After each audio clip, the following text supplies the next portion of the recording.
So yes, I'm not gonna speak too much because time is money.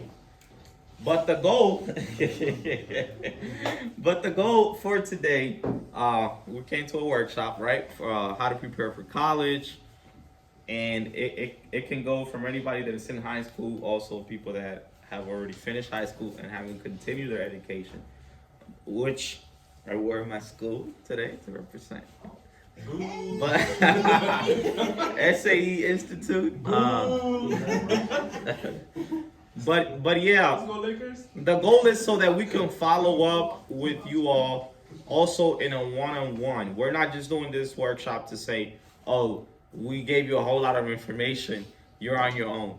And I know that you're gonna find resources in school, and I know that you're gonna find resources all around online that you can have. But I think when you can relate to the people that are around you and they can help you, it becomes even more, I would say, trustworthy. You gain more trust because you know this person, and I think we should take full advantage of the fact that we have somebody that is a professional and that's been in the industry, that has been in the industry of education over 20 years.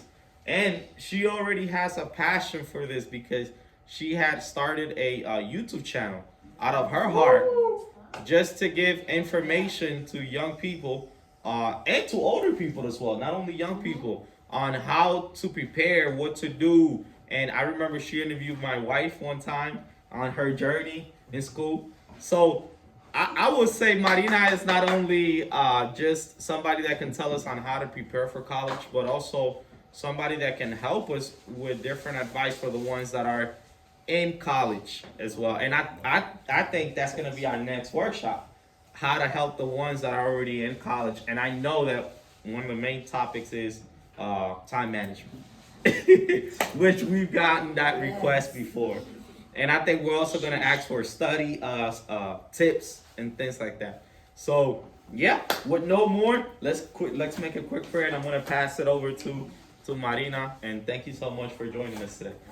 Father, we give you thanks for this opportunity of being here today together with this team and with all of these people that are interested in growing and in their future and what you call them to do and their gifts that you've given them, not only leaving it in a mediocre way, but actually wanted to become professional at their gifts, at whatever you have honored them with, and they want to be the best at that. And I want to completely support that in the best way that I can as a leader. And I hope that this is a blessing to their life, and that they will be very informed and well trained for what is to come for their lives. And thank you, Lord, because I know that you're going to use Marina in a great way to give us what we need to know today. Amen? Amen. Amen. Woo. Floor is yours. Thank you, thank you. It is great being here tonight, and I thank you all for coming out. And I hope what I'm getting ready to share with you will be informative. Now, just to kind of get a feel of my audience, I know there's not a lot of us here. However, this is information if you have like siblings that are currently in school, if you have cousins or whatever, you can share information with them. And also, you know me, I'm here at the church, so you can always direct them to me so that they can get, if there's anything that they need pertaining or some information, even the parents, because even with my program, I do have a virtual program on YouTube, and it's also geared to the parents as well, because parents play a major role in their kids' educational planning, post-secondary educational planning. So I like for them to have an understanding of the process. So when certain time periods come up, they'll know what they need to do and why the student needs, like maybe personal information. They'll know why they need to release those information. But before I get into that, let me tell you a little bit more about myself. Okay, I've been in education for 20 plus years. I started off with pre-K, then I ended up in high school, 10 years in high school as a college counselor. I worked at an inner city school in Miami, Florida. So I did come from Miami. All my schooling was done in Miami. I went to Florida International University. That's where I obtained my bachelor's degree in psychology. And then I pursued a master's degree in educational leadership. So I do have a master's as well in educational leadership. And also I have 3 years at, thank you, I have 3 years at the college level as well. I worked at the Art Institute of Charlotte. I lived in Charlotte for 15 years, so I worked there, and I was an alumni coordinator there and student assistant, employment assistant, counselor advisor there as well. So again, I have from pre-K all the way to the college level. All right, so that's my experience. And recently, about 2 years ago, I wanted to continue on because, believe it or not, I been away from Florida for almost 20 years now. Right? Yeah, because I lived in Charlotte for like 15 years. So I still have my students reaching out to me from 19. I left there in 2004. My students are still reaching out to me. I have a couple of students who actually live here, and they have gotten in contact with me. I've met up with them, lunch and stuff. So once you make an impact in a student's life, I mean, it's just there. And although I was a college counselor in Miami at the school, I worked with students from all different walks. I remember one day the assistant principal called me into the office and had me to come in and speak to a student who was suicidal. I was like, what does that have to do with college? But I was stuck because he just left, and it was just the student and me. So I dealt with students on many different levels. So again, I'm happy to be here tonight, and I want to just get a feel of this young man right here in the red. What grade are you in? Eighth, okay. All right, good. I just wanted to get a feel. I know most of I have college students, college graduates, so I'm just going to kind of share some information with you. Again, just in case you have siblings, friends, or whoever that may need some information, you'll be able to know and kind of direct them to the right place and what they need to do. All right, so, all right, we can go to the next slide. All right. Now, you're in the 8th grade, so you'll be in senior high school next year. Very important. A mistake that a lot of our 9th graders make is once they're transitioning from middle school, going into senior high school, they feel like, hey, I'm only in the 9th grade. You know, I'm just here to have fun or whatever. If you know that you're definitely going to go to college, you have to start preparing in the 9th grade. You can't wait until 11th and 12th grade and say, okay, I'm ready. No, you have to start making preparation. And this is why with my program, I don't just deal with college, because I take a holistic approach in post-secondary education planning, because it doesn't just involve college. Everybody will not be going to college. All your students will not go to college, and that does not mean they will not be successful. However, they should have a plan. Even if they're not going to college, they know, wait a minute, college is not for me. That's not what I want to do. What's your plan? And this is why I try to get them to start thinking. Yeah, and they need to start thinking about this in the 9th grade, not wait. Now, for the 9th graders, certain things that they can do, they can begin doing in the 9th grade. Okay, certain things you look at. You have your community college. That's available. Especially for those who like, maybe I want to go to college, maybe I don't, I'm not sure. Okay, you have your community college, 2-year program.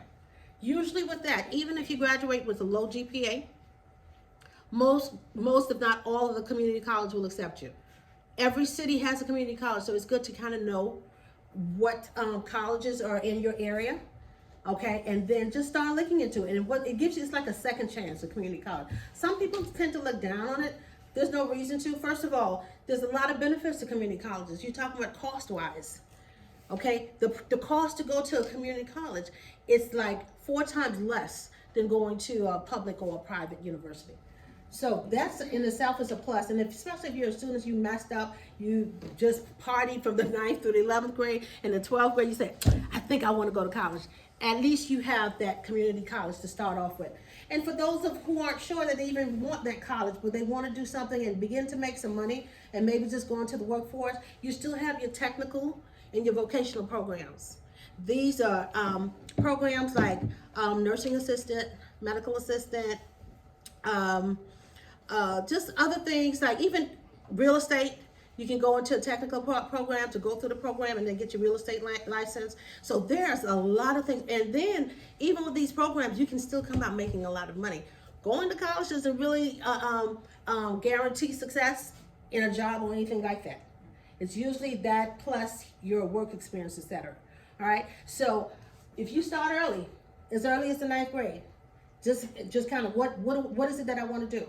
Then you start looking into what it is that what you want to do. You don't wait until you see it, because believe me, those 4 years are going to go so fast, and you want to begin your preparation early.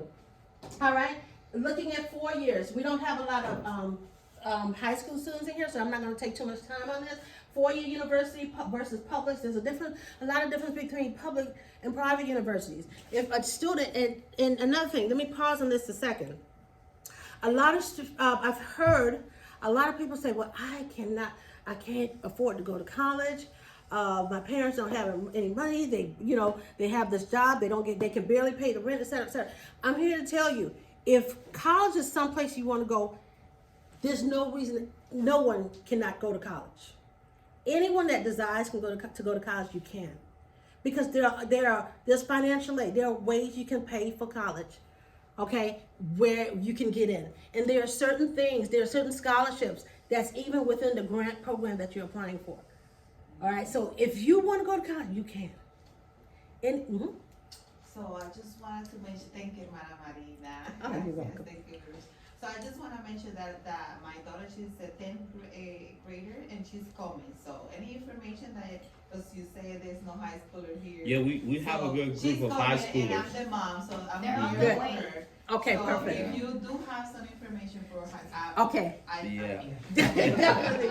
Okay, perfect. All right, so now with your 4-year, you have your public schools, okay? You have the public schools are the state universities, okay? They cost much less to go to a public school than it does a private school.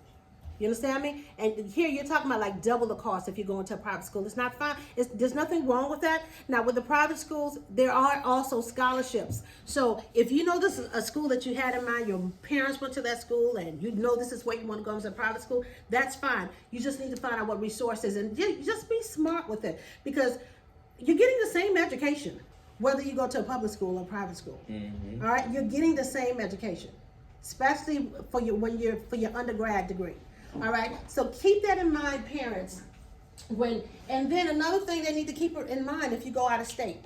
If you go out of state, that's another thing that you have to face, because you're paying out of state fees. Not only are you paying out of state fees, you're paying room and board, and that's where the costs come in at. All right, so these are something that the parents and the students need to look at when trying to, look at your situation at home. All right, and look at your grades. If the out-of-state college is not offering you a full tuition, you need to rethink that. Okay.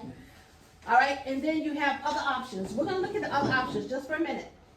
All right. So you have those who are planning to go to college, and if you're looking to go to college, there's certain things you need to do. All right, such as the courses that the students take.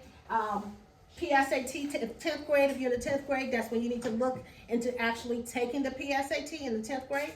And then you have the SAT, ACT, which we will cover in a few minutes. We also have the military, that's another option. You have the Army, you have your Navy, your Marines, okay? Some students know, hey, college is not for me. Let me just go the military route, okay? If you decide you want to go to the military route, certain things you need to also take a look at. All right, because you're going into the military, there might be a war. Yes, you get a lot of benefits. No, it's the truth. A lot of people, they go into it and they're just kind of shocked once they get there. Mm-hmm. There could be a war. So if that's what you want to do, that's where your passion is, and you feel that, hey, that's what you need to do to give back, that's awesome. That's a great thing. But look at the whole picture. Because when the recruiters come, they will tell you all the benefits in terms of you get your schooling paid for, and all, you get a stipend and all of that, which is wonderful. But one thing that they don't touch on is there might actually be a war. And if there's a war, that's what the military is all about. That's the real truth behind the military. But still, it still works out for some people. And then, if you're in school and maybe your family you come from a military family and that's what you want to do, there are some military academy, West Point Academy. that's a pretty good military academy. If that's something that you want to do, maybe go to the academy prior to going to the military. That would be an option. If you know military is definitely it for you. All right? And there are some other military academies that you can look into as well. Needless to say, with the militaries, you have to definitely start early on if you know you want to go to one of the military academies, because they're very strict in terms of getting into those academies. Very strict. Your grades have to be on point, all right, and everything else, your course, the type of courses you take, etc., have to be on point. And then another option would be the workforce. You know, you may want to go after you graduate from high school. You may want to go straight into the workforce. That's fine, but you want to know where do you want to go? You want to go work with Burger King, McDonald's, or what?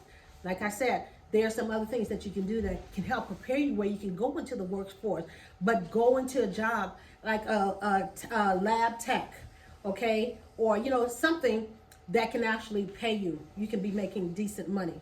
All right, so these are some of the things that you can look at as opposed to just going out there and then you're stuck at a fast food place and you're like, you don't like the job, you don't like, you know, anything about it. So, but if you prepared ahead of time, there are certain things you can do that you can go straight into the workforce and gain some experience, but at the same time make decent money. All right, and entrepreneurship, that's big, really big. All right, that's a workshop within itself.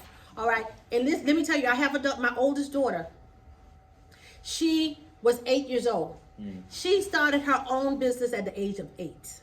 Wow. My daughter went to competition in another state. She won second place in the other state. She had her business down pat. Okay, it was the Golden Chocolate Factory. That was her business, and maybe one day I'll have her to, you know, kind of talk to you about that. So entrepreneurship, there's so much out there for entrepreneurs, especially if you're young. There's a lot. You have your you have your SBA office. Okay, there are grants available in that area. So, and entrepreneurship is it's a big push. The government, everyone pushes that because you're helping. Once you go into entrepreneurship, you're really helping your community to strive. And that there's a lot available in terms of grants. If that's something that you want to do, and you're never too young. Like I said, my daughter started her business at the age of 8, being an entrepreneur. And then you have those that graduate and they decide to stay home and do nothing. I don't know what parent is going to accept that, but you have to have a plan, some kind of plan. All right, so yeah, the last one right here, we definitely don't encourage that. Please have a plan of action. This is why we look at the whole post-secondary education, so that we can capture everyone, not just those who are going to college, but those who want to do something else, and just give them the resources they need to pursue what it is that they want to. We can go to the next. Okay, 9th graders. My young man here in the red shirt. Next year, when you get to the 9th grade, there are things that you need to be doing, especially if you are college bound. All right, grades are number one. So yeah, you have to pay attention to your grades. So you need to make sure you're getting A's and B's. Don't go into high school with your D's and F's. That's not college material.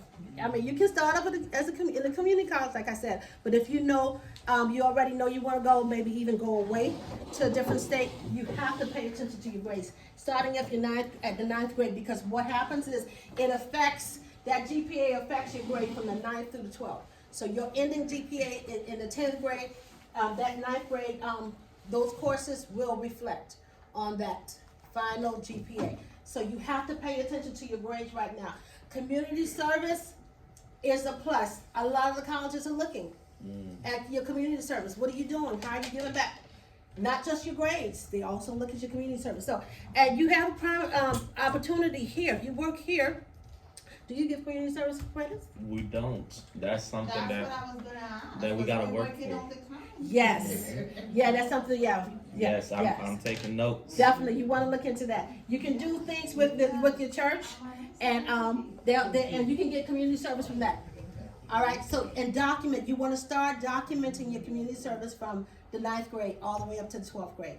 because they are looking at that. And that, believe me, that's a big plus. So whether it be your church or anything else in the community that you're involved in, just reach out to them and ask them, hey, do you offer community service? So you definitely, even online, there's a lot of agencies online now, because a lot of things virtual now. So there's a lot of things online that you can begin to look into. And actually, again, like I had a student to come in. I actually interviewed her for my channel. And when she came, after she did it, I told her I would give her some community service hours for her time being on the channel and sharing information. So I did. I wrote her a letter, official letter, and she gave her the credits that she needed. And she's going to put that in the portfolio until she get ready to graduate. All right? Your electives. If you know, like for example, if you know you want to be a nurse, all right, you can't say, I hate biology, I hate chemistry, I hate science, and you want to be a nurse. Come on, you have to be realistic, because you have to take science classes, and don't try to avoid them in high school. The more sciences you take in high school for electives, the better off you're going to be when you want to get into the program. All right, so you need to look at the type of classes that you want to take based on what you want to do. If you want to be, even if you want to be an entrepreneur, it would be wise to take business electives. Okay, they offer business elective in your schools. So look at the electives based on what it is that you want to do, and take your electives, especially if you're going to college, because this is another thing that the colleges will look at. If you're applying for a certain school, a certain program, they want to see what you've done so far. Question in the back. So, my question comes because some of the youth here are going to a school where they don't have any electives. Are there any options outside of school that they can get those resources? As in, for example, I don't know, maybe one of them wants to be an entrepreneur, but they don't have the resource at school to do that. Are there any resources outside of that? There are resources for that. Now, you said there's a school that don't offer electives? Yeah, so, what's the name? We do have electives. They do. But is it business electives? Yeah, we have electives. Is it, okay. Yeah, they have to. You Which have ones? to have electives to graduate. But which ones? Like what type of electives? What type of, I wanna know the type of class, and I also, cause I wanna dig deep in them understanding and having all the resources that they need when they step out of high school, right? Right. That's why we're here. And one of the things that I've been worried about is the, I'm gonna be wrong. The quality of education that they're receiving. That's my worry, at least on my end. Okay. Let me address her and then I'll get to you. Give me a second. Okay, now in terms, when the quality, in terms of the electives that they're getting or the type of courses, are they like, do they have honors programs at the school? Is that what you're referring to? And AP courses? Do they have it? I don't, that's what I'm asking. All right, hopefully you're at a school that offers honors, because I'm gonna really get to that when I get to the 11th and 12th grade. Okay, go ahead. I think she means like some schools don't have like advanced like a lot of electives. So like some schools have like electives like horticulture, like working with plants, or like design, or like cooking. Okay, gotcha. Or hair, like do Like magnet programs, you mean? Like is it a magnet program in your school? And like she means like I think she means like for like those kind of classes. Like is there That's out fine. of school stuff? Yeah, that's fine. That's okay. That's really okay, because you have some magnet program that really are specific towards certain degrees. Like you have a program like a medical magnet, all right, and you can have a magnet that even like if you want to be a chef, all right, certain classes you can take, like home ec classes that you can take that will prepare you for that, all right. But if that's okay, if your school does not have any specific programs per se, that's okay. There's still some other opportunities for you, and I'm going to be talking about that in a second. All right. So your elective, and begin doing some research, like what it is that you want to do.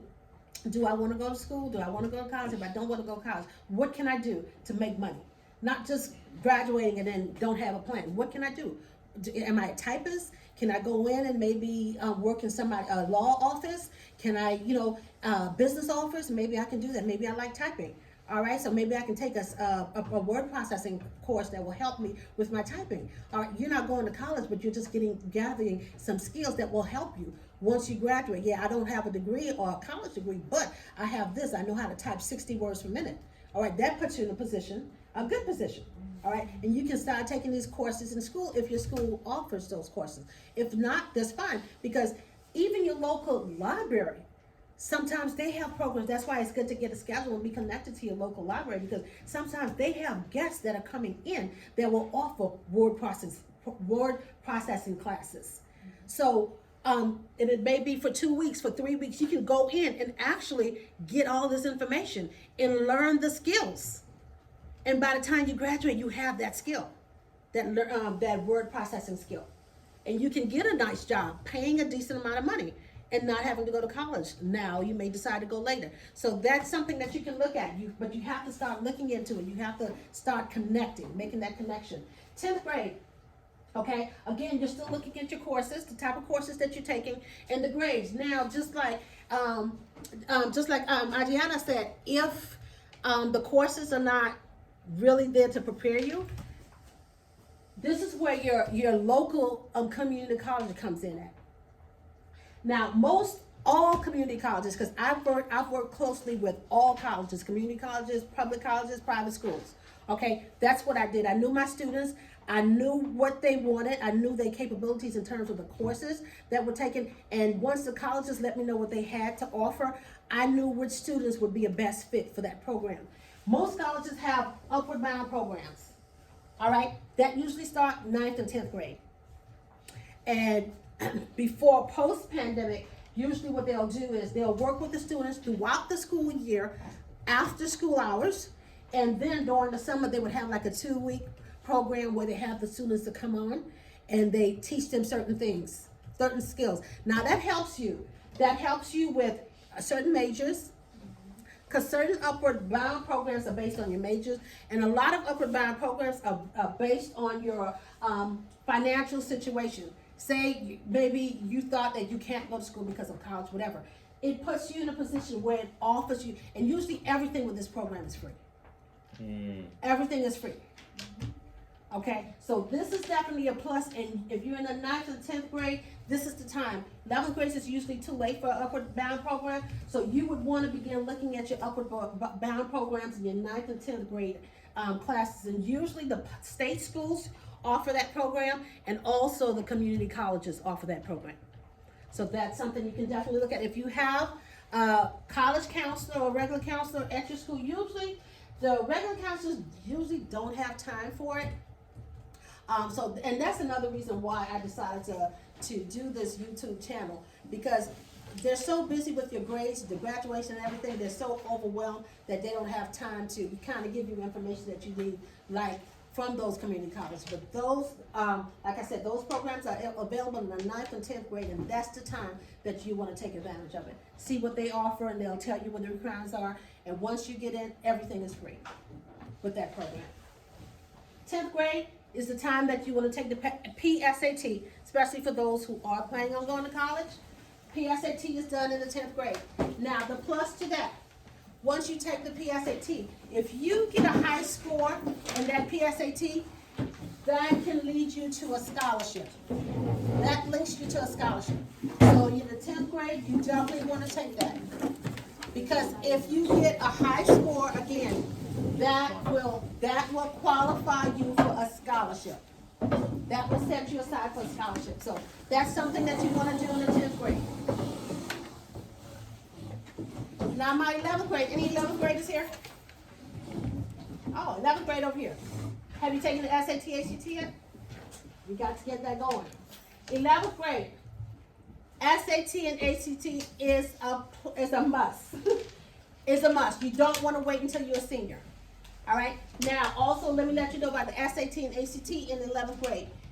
Go to your school counselor. I'm working on getting that, so hopefully I'll be able to get that soon. Go to the school counselor, ask them for a fee waiver. If you qualify for free or reduced lunch, or depending on your income, You can get a fee waiver where you do not have to pay for the SAT or ACT. You can take it twice and don't have to pay for it. So you want to go to your counselor and ask them for a fee waiver for the SAT and the ACT. You're qualified to get 2 fee waivers, so you can take those tests. You want to take it in 11th grade. You don't want to wait.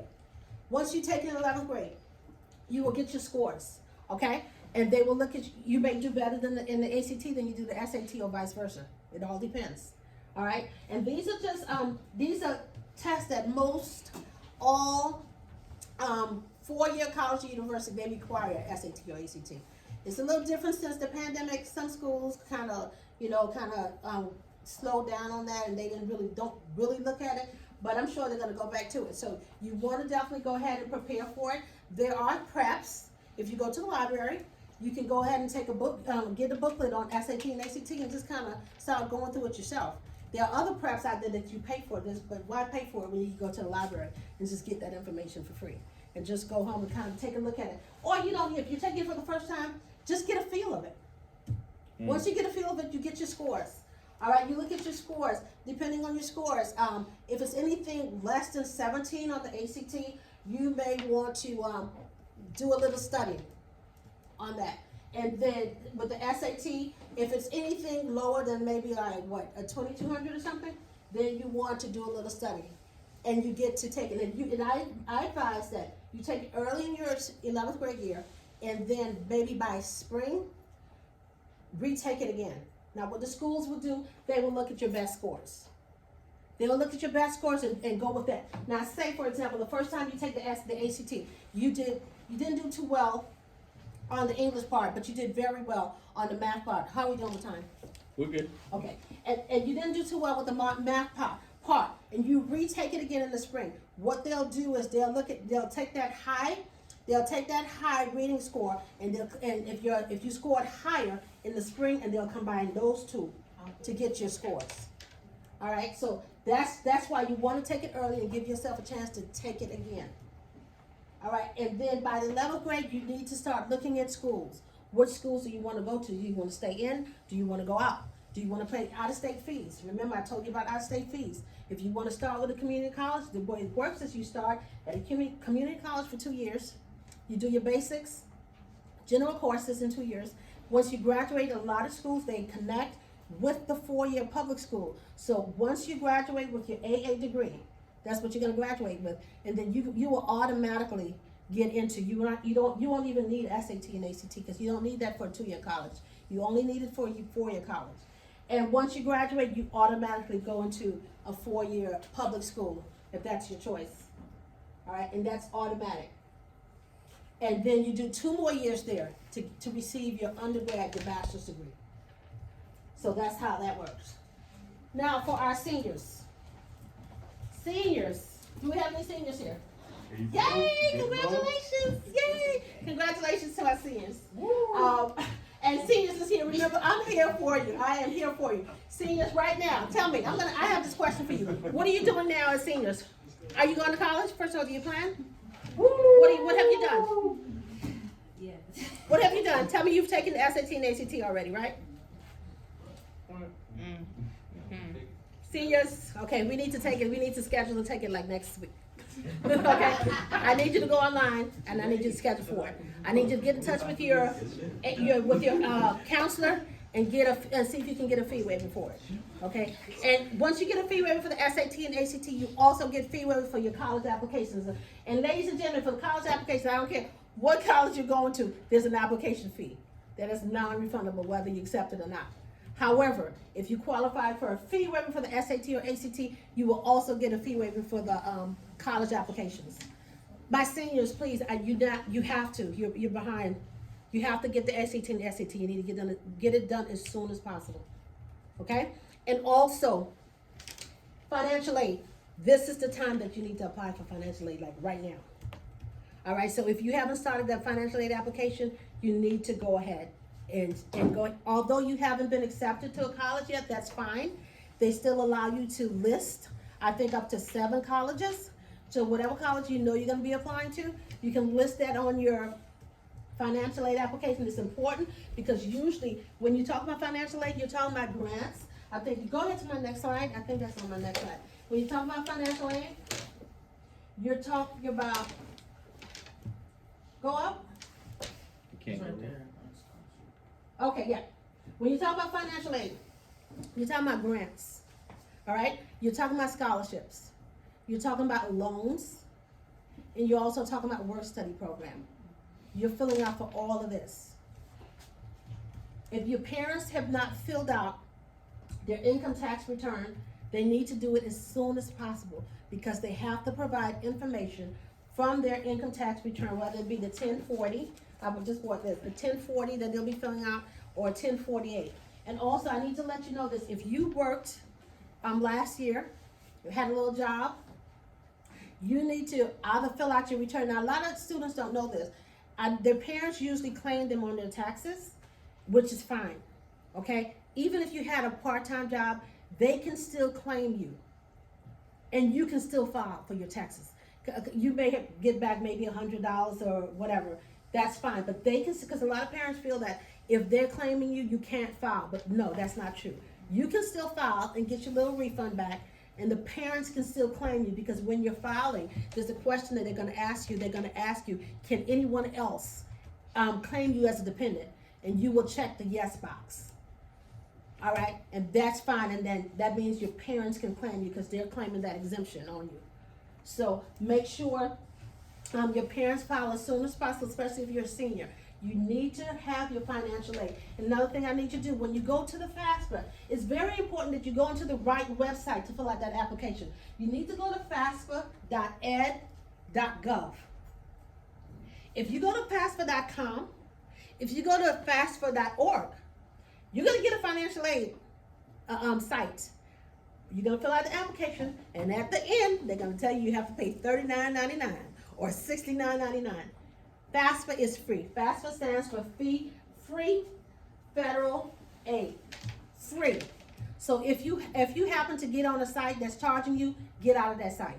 You need to be at this site, FAFSA.ed.gov. Once you begin that application, your parents, they will also have to go onto this website because they have to obtain a PIN number. So that, and that's a workshop all by itself. So if I have to come back and do another FAFSA workshop, I'll do that so that they can also understand because your parents need to be there. Yeah, we're gonna work on that for like the seniors and those that are ready to go to college. Yes, So. yes, very good.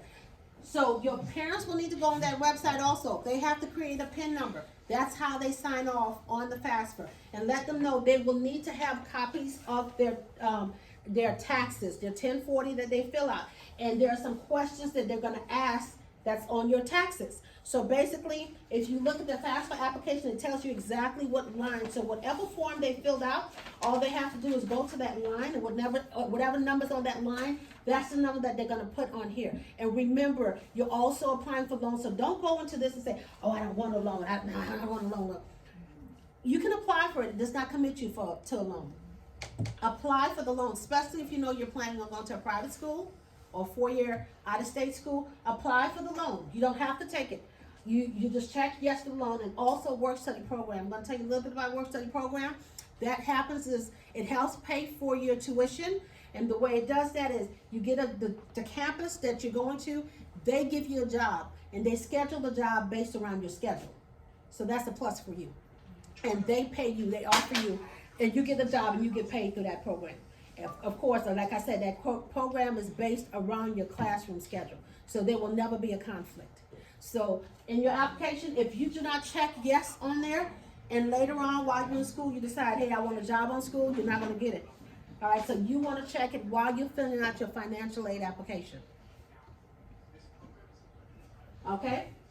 So, seniors, 2 things you have to do. Come on, my seniors, what do you have to do when you leave here? You have to take the SAT thing and get the financial aid. Financial aid.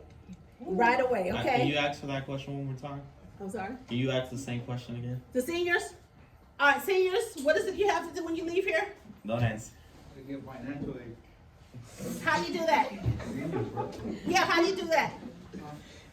Let's go, give an answer. No, wait, I'm still on financial aid. You said go do your financial aid. Tell me, how are you gonna do your financial aid? I'm not a senior. Oh, okay. But you may know someone that's a senior, right? You may know someone and you can assist them with that. Okay, guys, please, you have to go to this workshop. You have to go to this website.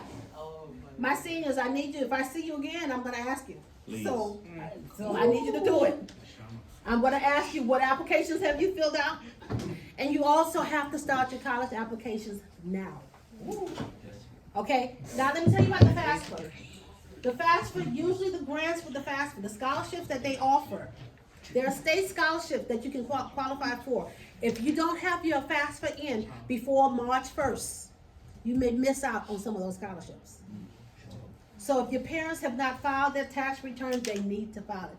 And even if they didn't, they still need to go ahead and apply, because there's still some information they can always go back and add on to it. But they need to file their FAFSA like now.